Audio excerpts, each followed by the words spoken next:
Nah, saudara-saudara yang terkasih di dalam Tuhan Yesus Kristus, di sore hari ini yang menjadi tema pembahasan kita yaitu mengenai perdagangan manusia. Perdagangan manusia.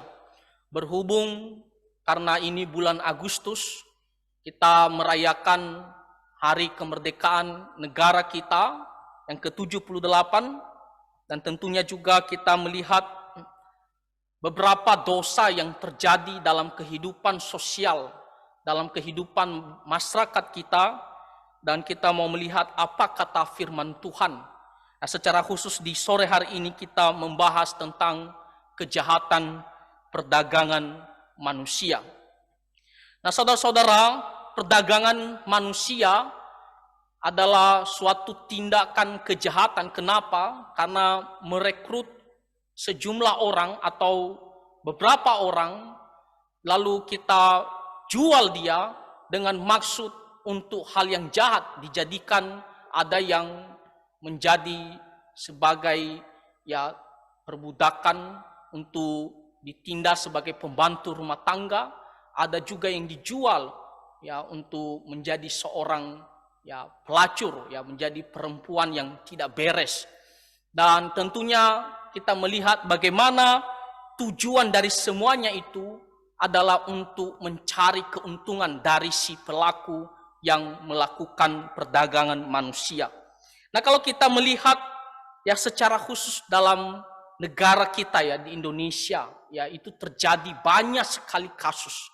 Contohnya kalau kita melihat berita di Kompas TV itu misalnya tanggal 2 April 2023, dan itu jelas diberitahukan bahwa ada 30 TKI, tenaga kerja Indonesia, yang dimana mereka diselundupkan dari Malaysia lalu pergi ke Thailand, lalu setelah itu dijual ke Myanmar.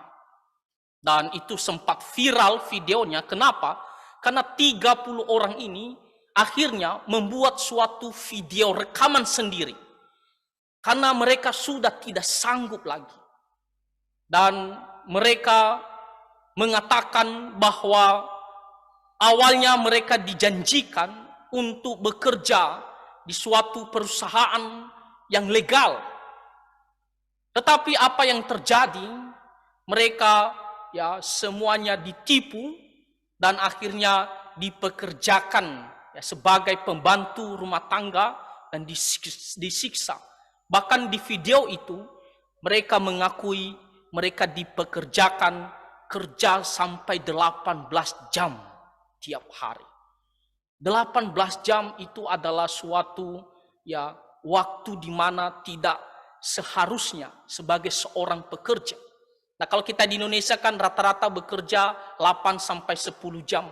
Tetapi ini 18 jam. Itu berarti kalau kita andaikan orang bekerja jam 6 pagi, nanti baru dia berhenti bekerja itu jam 12 malam.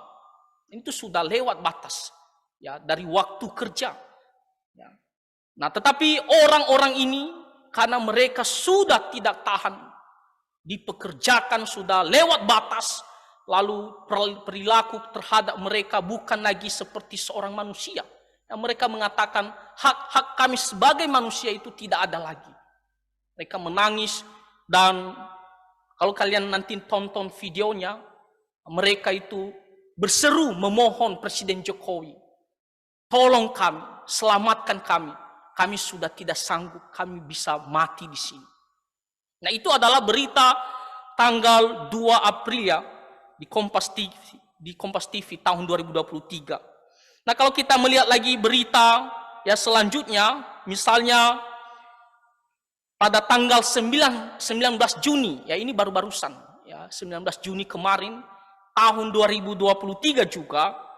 Nah, di situ melalui Kompas TV juga diberitahukan bahwa di seluruh Indonesia, sepanjang mulai tanggal 5 hingga 18 Juni 2023, di situ ada 49 laporan kasus tindak pidana perdagangan orang.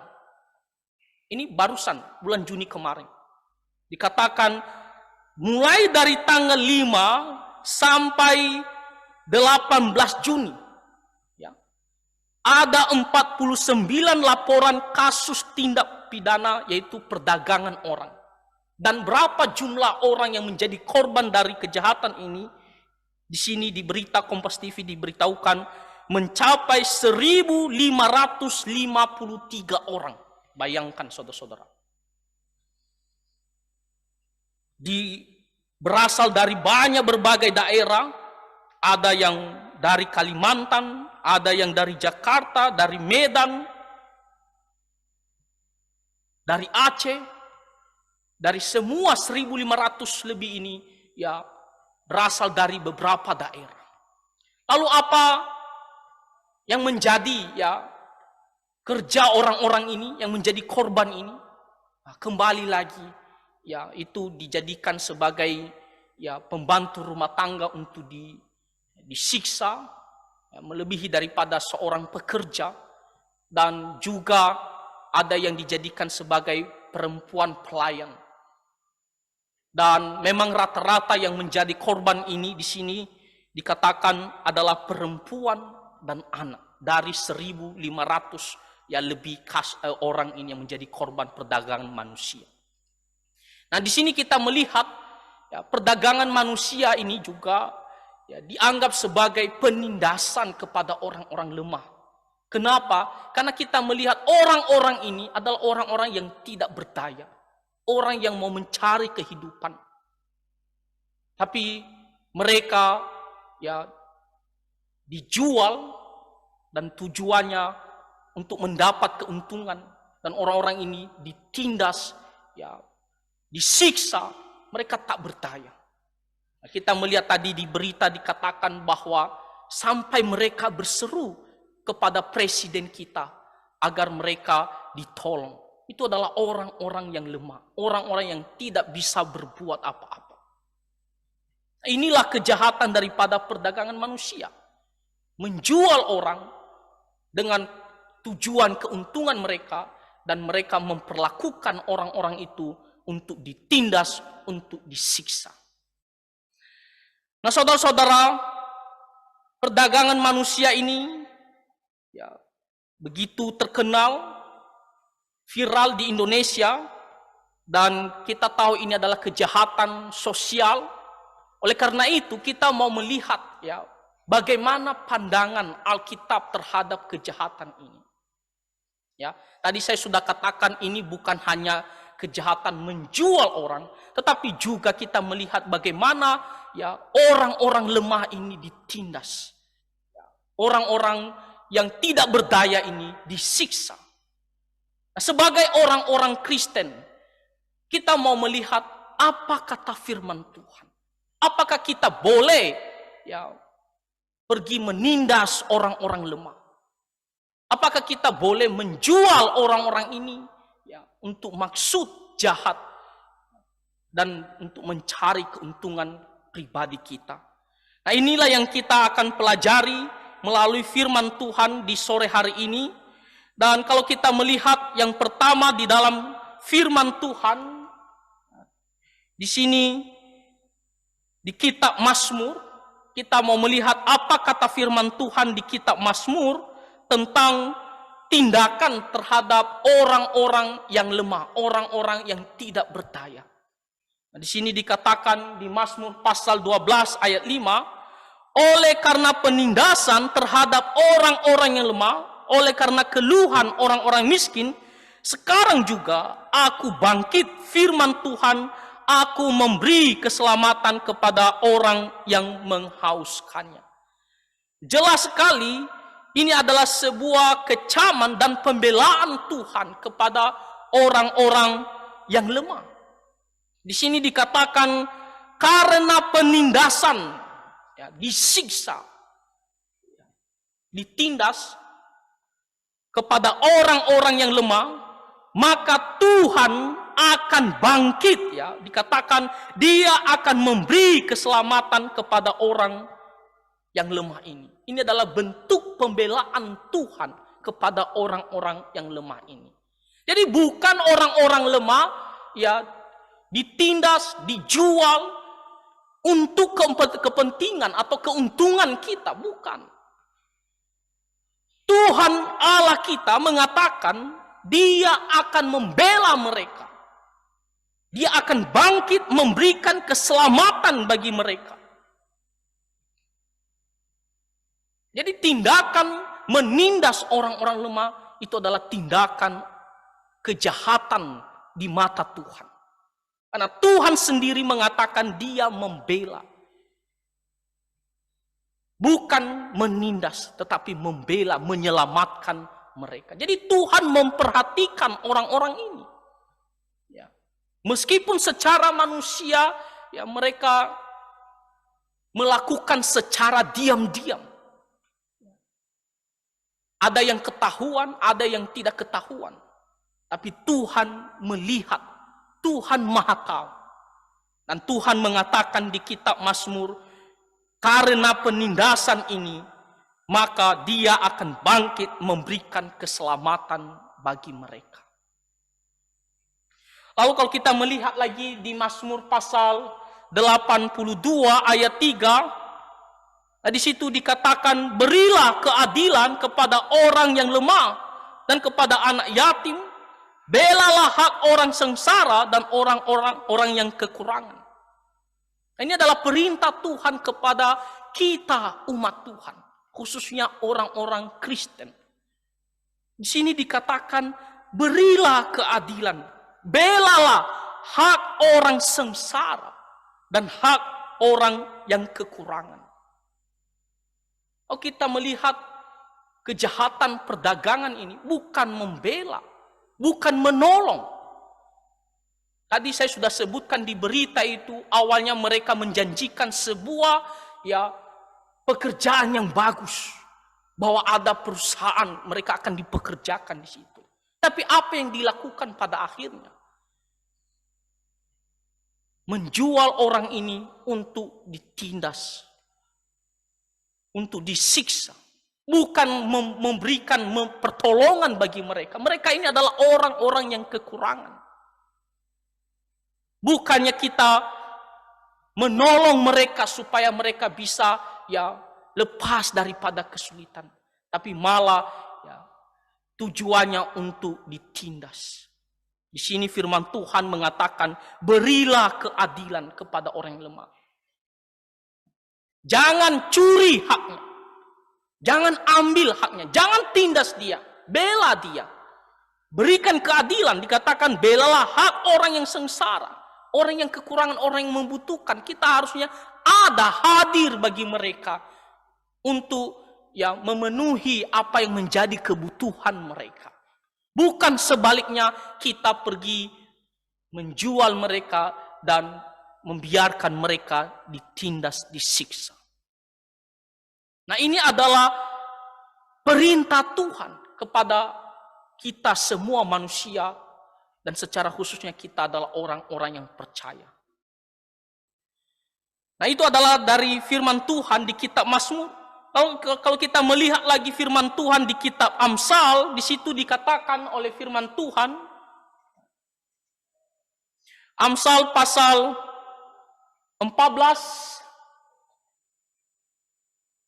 ayatnya yang ke-31, di situ dikatakan, siapa menindas orang yang lemah, menghina penciptanya.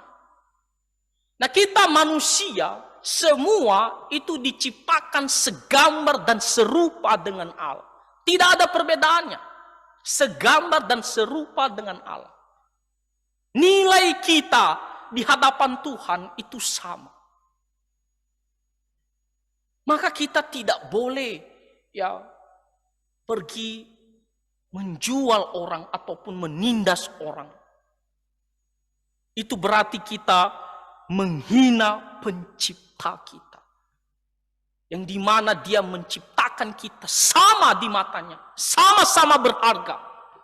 Tapi kita merendahkan orang lain, orang-orang yang lemah, kita pergi jual mereka, kita pergi tindas mereka.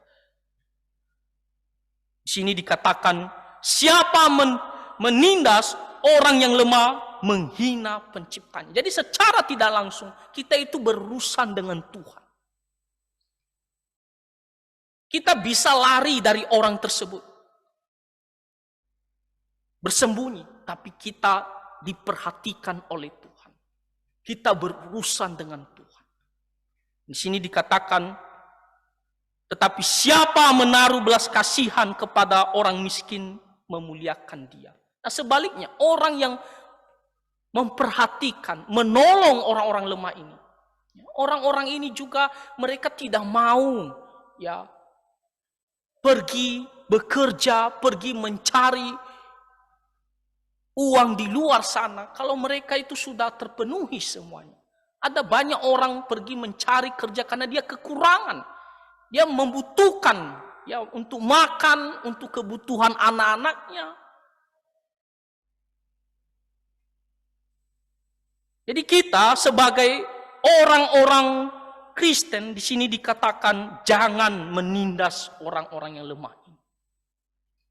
Lalu apa yang akan terjadi kepada orang-orang yang jahat ini? Di sini dikatakan orang fasik dirobohkan karena kejahatannya. Tetapi orang benar mendapat perlindungan karena ketulusannya. Nah, kalau kita melakukan kejahatan perdagangan manusia ini demi kepentingan kita menindas mereka, menyiksa mereka, di sini dikatakan orang-orang fasik ini, orang-orang jahat ini pada akhirnya dirobohkan, akan dihukum oleh Tuhan. Tidak main-main saudara-saudara. Urusannya adalah dengan Tuhan Allah kita.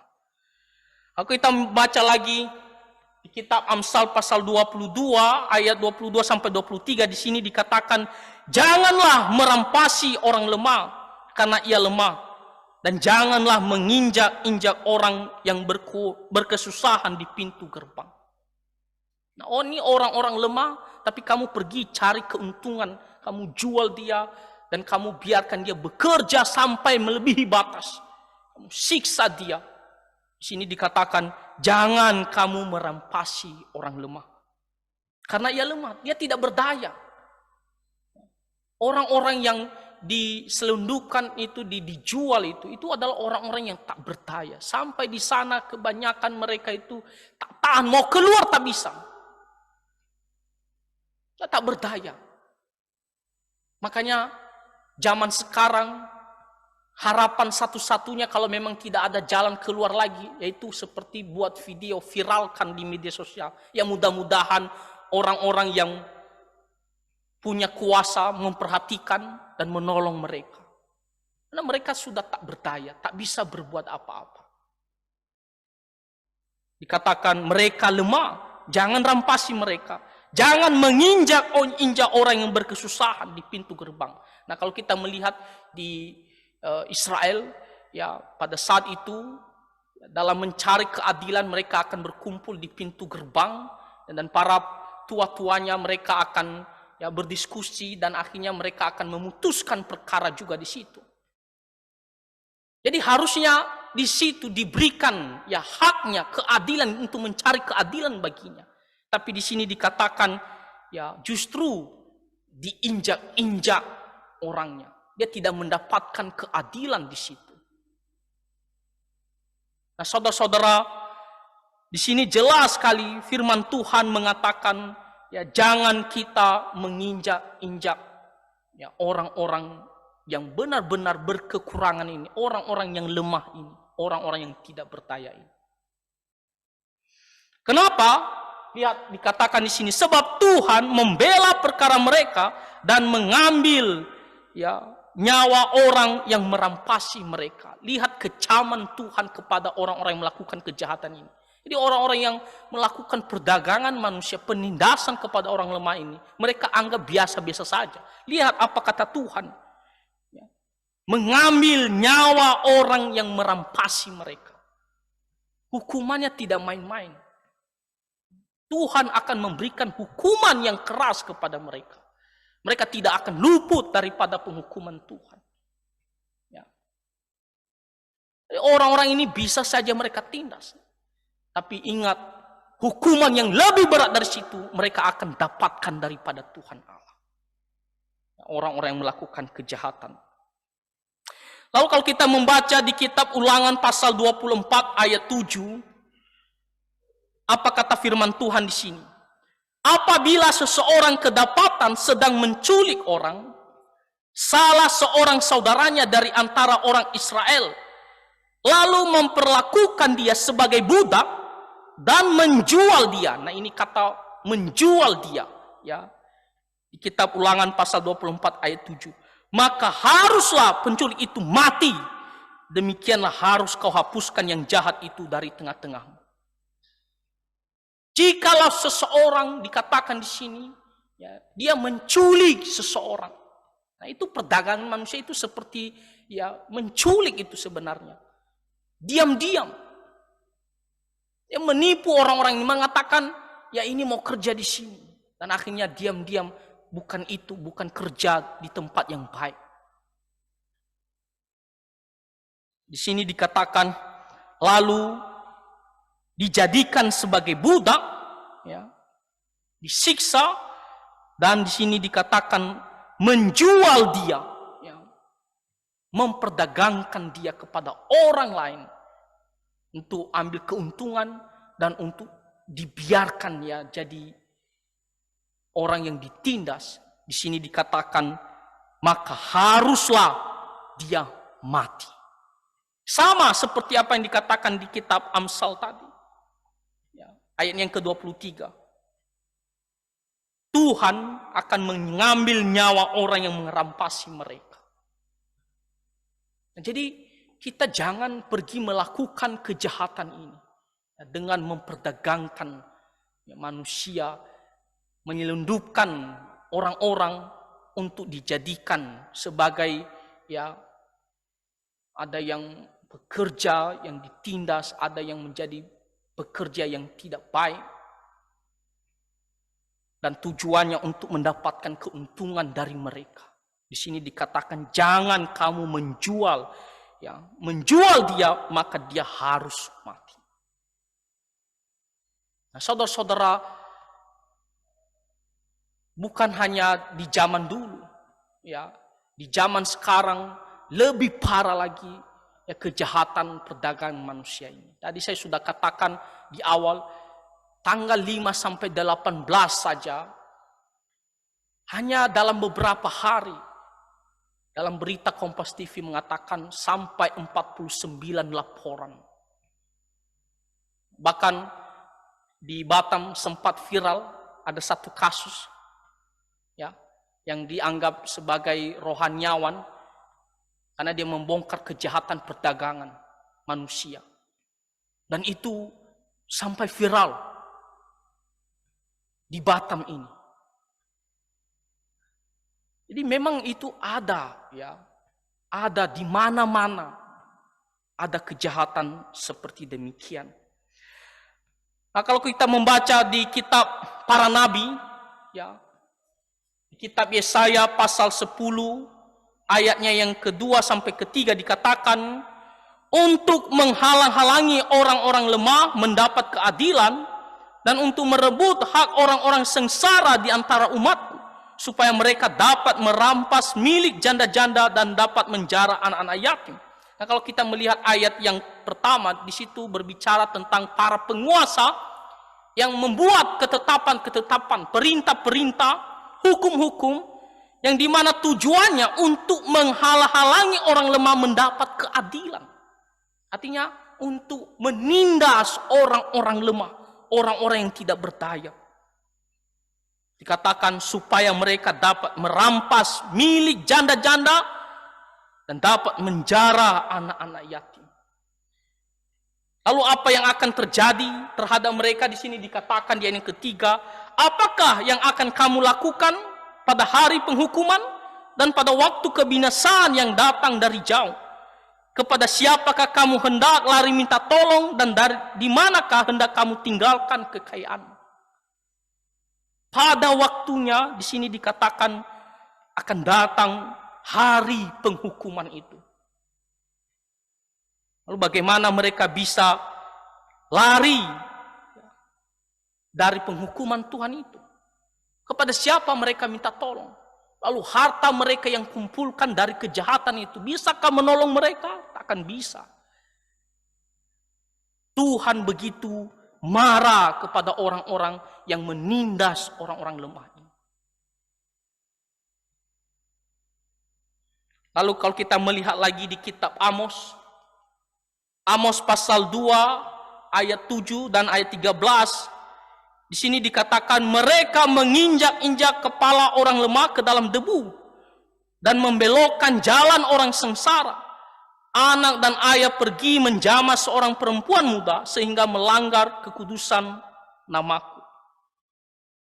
Nah, ini adalah suatu kejahatan yang terjadi ya pada zaman orang Israel, khususnya pada zaman Nabi Amos. Ya, kejahatan sosial, bukan hanya mereka ya pergi menyembah berhala, ya meninggalkan Tuhan, tetapi dalam kejahatan sosial moral mereka, ya salah satu yang menjadi dosa mereka yaitu orang-orang yang berkuasa, ya, orang-orang yang berdaya, orang-orang yang punya ya power, mereka bersikap sewenang-wenangnya terhadap orang-orang yang tak berdaya ini. Di sini dikatakan mereka menginjak-injak kepala orang lemah ke dalam debu. Dia sudah jatuh, mereka injak-injak lagi. Kan tak berdaya. Dikatakan di sini, ya mereka membelokkan jalan orang sengsara. Lalu apa yang akan terjadi kepada orang-orang yang jahat ini? Lihat, di sini dikatakan oleh firman Tuhan, sesungguhnya aku akan mengguncangkan tempat kamu berpijak seperti goncangan kereta yang syarat dengan berkas gandum. Tuhan benar-benar mengecam ya, kejahatan orang-orang yang menindas yang lemah ini. Dikatakan di sini, aku akan mengguncangkan tempat kamu berpijak. Tuhan akan hukum mereka. Ya. Dan mereka tidak akan bertahan ya, di hadapan Tuhan ketika penghukuman itu terjadi. Nah, di sini kita melihat bagaimana Tuhan ya benar-benar membenci ya kejahatan yang namanya perdagangan manusia, penindasan ya kepada orang-orang yang lemah ini. Ya, Tuhan memberitahu kejahatan ini dan Tuhan juga memberitahukan penghukuman bagi orang-orang yang melakukannya. Nah, kalau kita melihat contoh di dalam Alkitab, saudara-saudara, contoh di mana seseorang menindas orang yang tidak berdaya, orang yang lemah. Dan kita bisa dapatkan cerita tentang Ahab. Nah, kalau kita melihat kisahnya di kitab 1 Raja-Raja pasal 21, di situ diberitahukan tentang Ahab dan Nabot. Kita melihat bahwa Ahab memiliki istana di daerah Yizril, dan di situ dikatakan bahwa Nabot dia memiliki kebun anggur dekat istananya Ahab. Lalu Ahab karena dia raja, dia pikir apa yang dia mau akan dia dapatkan. Lalu dia suka terhadap kebun anggurnya Nabot ini. Lalu dia datang kepada Nabot, Nabot, saya suka terhadap kebun anggurmu ini karena dekat juga di istanaku.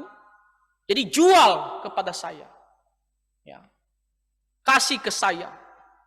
Nanti saya ganti dengan kebun anggur yang lain, ataupun kalau kamu mau uang, ya saya kasih.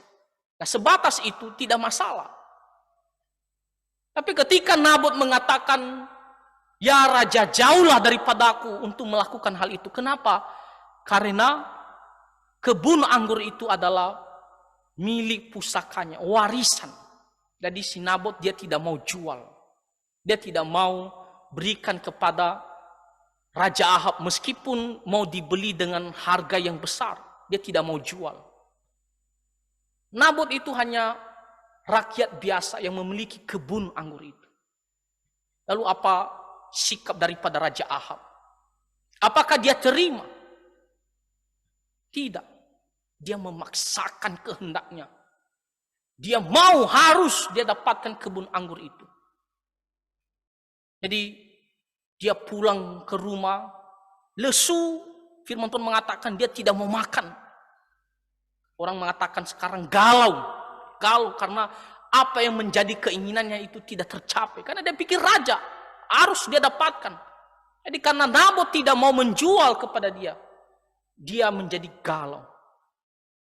Lalu apa yang terjadi ketika istrinya, Izebel, melihat Raja Ahab, dia sedang galau, dia tidak mau makan, dia lesu, dia sedih. Lalu dia mengatakan, kenapa ya Raja? Lalu Raja Ahab mengatakan, aku melihat kebun anggur Nabot dan saya suka. Waktu saya tawar kepada dia untuk dia berikan kepada saya, apakah saya beli atau saya ganti dengan kebun anggur lain, dia tidak mau kasih. Oh, Izebel ini bukannya istri yang menghibur suaminya atau menolong suaminya agar dia menerima keputusan Nabot. Tapi apa yang dia bilang? Tenang saja, ya. Kamu nggak usah galau, kamu bangkit, kamu pergi makan, tenang saja. Nanti kebun anggur Nabot ini akan kamu dapatkan. Apa yang dilakukan oleh Izebel? Dia mengumpulkan para tua-tua di kota Yizreel, memberikan pesan supaya Nabot dituduh bahwa dia telah menghujat Allah dan menghujat raja. Dia minta supaya para tua-tua ini mendatangkan 2 saksi palsu untuk menuduh Nabot bahwa dia telah menghujat Allah dan juga raja. Jadi itulah yang dilakukan. Akhirnya Nabot karena dituduh, dianggap bersalah karena dia telah menghujat Allah dan raja, akhirnya dia dibunuh, dilempari sampai mati. Nah, setelah Nabot mati, lalu diberitahukanlah kepada Izebel bahwa Nabot sudah meninggal sesuai dengan perintah Izebel. Lalu Izebel pergi beritahukan kepada Raja Ahab, Nabot sudah mati. Dan anehnya dia tidak pergi bertanya kenapa Nabot meninggal. Dia tahu hal itu. Dia tidak peduli. Yang penting kebun anggur itu dia dapatkan. Nabot tidak berdaya. Dia orang lemah, dia rakyat biasa. Raja dia punya kuasa. Yang sesuka saja bagaimana cara supaya kebun anggur ini dia dapatkan. Kita melihat bagaimana akhirnya Raja Ahab pergi ke kebun anggur itu dan dia bersuka cita karena dia memiliki kebun anggur itu. Lalu apakah selesai masalahnya? Tidak. Firman Tuhan datang untuk disampaikan. Apa kata firman Tuhan di kitab 1 Raja-Raja pasal 21 ayat 21. Di situ dikatakan, sesungguhnya aku akan mendatangkan malapetaka kepadamu. Aku akan menyapu engkau dan melenyapkan setiap orang laki-laki dan keluarga Ahab, baik yang tinggi maupun yang rendah kedudukannya di Israel. Nah, kalau kita melihat bagaimana nantinya Ahab meninggal dalam peperangan bersama dengan Yosafat. Dan kalau kita melihat nanti di kitab 2 Raja-Raja, keturunannya yang menjadi raja Israel, yaitu Yoram, itu dibunuh oleh Yehu dengan panah, dikatakan sampai panahnya tembus jantungnya. Itu menggenapkan penghukuman Tuhan kepada keluarga Ahab ini, kepada keturunan Ahab ini, karena kejahatannya membunuh Nabot untuk mendapatkan kebun anggur, menindas orang-orang yang tidak berdaya. Dan di sini dilanjutkan di ayat yang ke-23. Firman Tuhan mengatakan, juga mengenai Izebel, Tuhan telah berfirman, anjing akan memakan Izebel di tembok luar Yizreel. Nah, saudara-saudara, kalau kita membaca nanti kisahnya, di zaman Yehu, di kitab 2 Raja-Raja, di situ dikatakan bagaimana Izebel itu meninggal ketika Yehu sudah membunuh Yoram dan Ahazia. lalu dia pergi ke istana, lalu si Izebel dia melihat siapa yang datang itu. Dan ketika Yehu melihat dia, Yehu mengatakan kepada orang-orang di situ, siapa yang mau berpihak sama saya? Lalu ada orang mengatakan saya. Lalu dia suruh lemparkan perempuan itu dari jendela istana. Dan dia dilemparkan sampai jatuh. Dikatakan darahnya terpercik kemana-mana. Kan bayangkan kalau jatuh. Dan setelah itu Yehu dia pergi makan. Lalu dia bilang, urus perempuan itu. Mayatnya. Lalu yang lebih menyedihkan saudara-saudara. Waktu diambil mayatnya. Ternyata yang ada tinggal kepalanya. Kedua tangannya. Dan kakinya. Lalu kemana tubuhnya? Dimakan anjing. Nah itu nubuatan firman Tuhan. Sesuai dengan apa yang dikatakan di sini. Anjing akan memakan Izebel di tembok luar Israel. Dan pas itu kejadiannya di Yezreel. Tempat Nabot meninggal juga.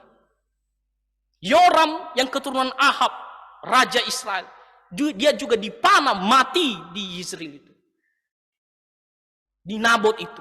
Demikian juga si Izebel. Waktu dia dilemparkan dari atas. Dia jatuh, terpercik darahnya meninggal. Dan dikumpulkan hanya kepalanya sama tangan sama kakinya. Tubuhnya hilang karena dimakan anjing. Itu pas juga di Nabot di Yezreel.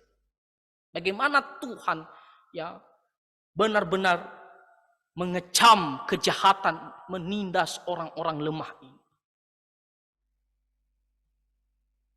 Jadi saudara-saudara, kejahatan perdagangan manusia ya, menindas orang-orang yang tidak berdaya ini, menyiksa mereka, itu adalah kejahatan yang benar-benar dikejam oleh Tuhan. Nah, kita sudah tahu bagaimana banyak tadi firman Tuhan, mulai dari Mazmur para nabi, dan kita melihat contoh daripada Ahab. Ya, kematian keluarganya benar-benar ya sadis, ya. Karena kejahatan mereka terhadap Nabot secara khususnya. Nah jadi kita tidak boleh melakukan ya penindasan kepada orang-orang yang lemah. Kita tidak boleh ya menjual orang ya, untuk kepentingan kita, untuk dijadikan ya sebagai pribadi yang disiksa atau ditindas. Itu benar-benar dikejam oleh Tuhan. Dan jadi apa yang menjadi sebuah kesimpulan bagi kita, mengingat karena hal ini ya berhubungan dengan kejahatan sosial dan kita telah merayakan ya kemerdekaan Indonesia, tentunya kita berharap ya yang pertama kita berharap kepada para pemerintah ya, kita berdoa supaya Tuhan memberikan pemerintah, para pemimpin kita, baik dari tingkat pusat sampai ke daerah, ya, khususnya di kota Batam ini, agar mereka bisa bertindak ya dengan adil dalam setiap kebijakan-kebijakan mereka.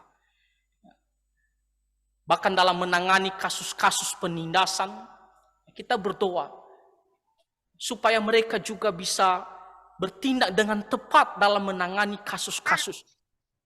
Jangan sampai terdapat ketidakadilan, orang-orang yang tidak berdaya ini dibiarkan begitu saja, bahkan makin ditindas.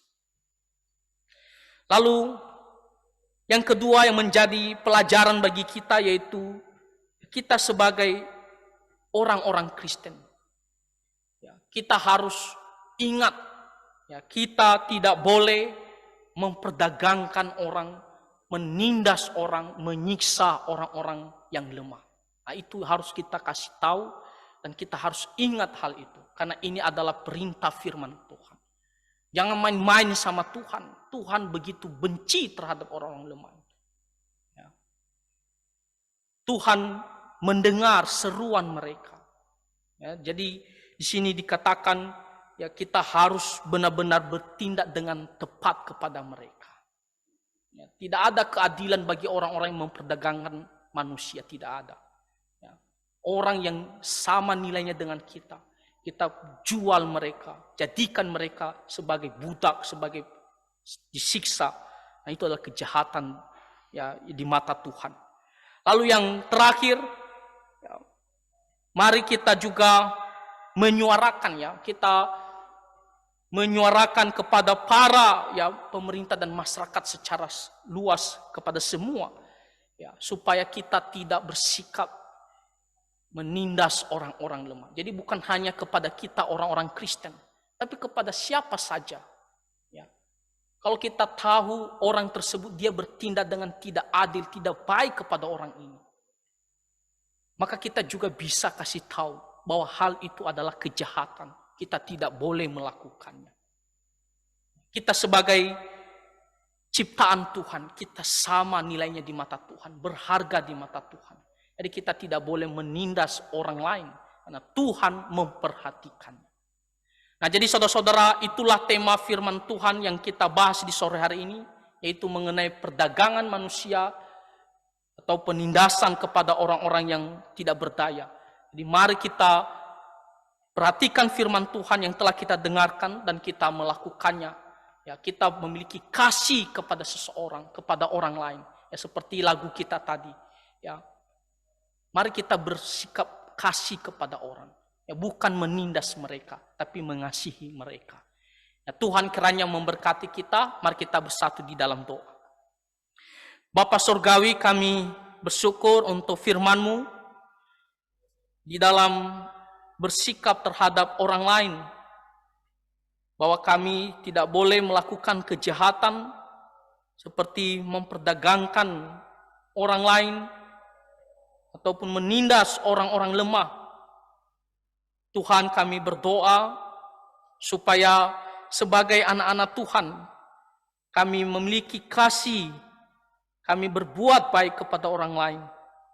Tuhan, tolong kami untuk taat akan firman-Mu, dan supaya kami selalu hidup berkenan di mata Tuhan. Terima kasih ya Tuhan, dengarkanlah doa kami. Di dalam nama Tuhan Yesus Kristus kami berdoa. Amin.